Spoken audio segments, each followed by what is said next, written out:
Henry's 16 years old, and he's in charge of athletics. He's on student council.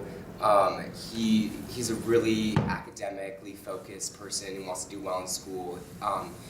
And because of that, he really just wants to get out of this claustrophobic town and family he's surrounded by. He doesn't feel like his parents really get him. He's dealing with a lot of mental issues that he's still overcoming from, and some traumatic experience that happened in the past. And he also currently identifies as gay, but is still unsure of his gender identity and is grappling with that, but hasn't really expressed that to his family and keeps that to himself. It's like his double life that he's unsure of how people will react to it.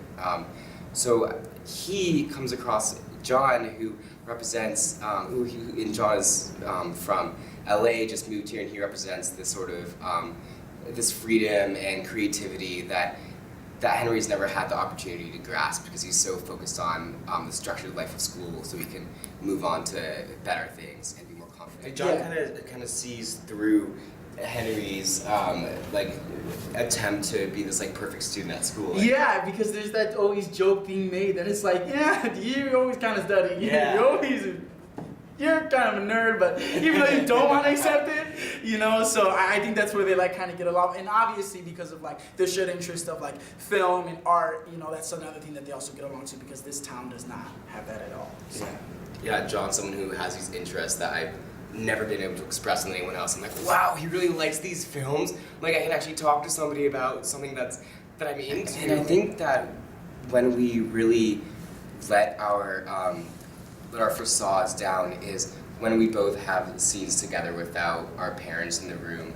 It's kind of when we're most honest with each other, really get things out. Because I think, especially Henry, he hides a lot of things or kind of lies, doesn't really tell the truth. He's scared about what other people will think of him, and I think he's kind of scared of what he thinks of himself too. But when he's with Celia, it's like this kind of almost like a battleground where he can do what he wants and.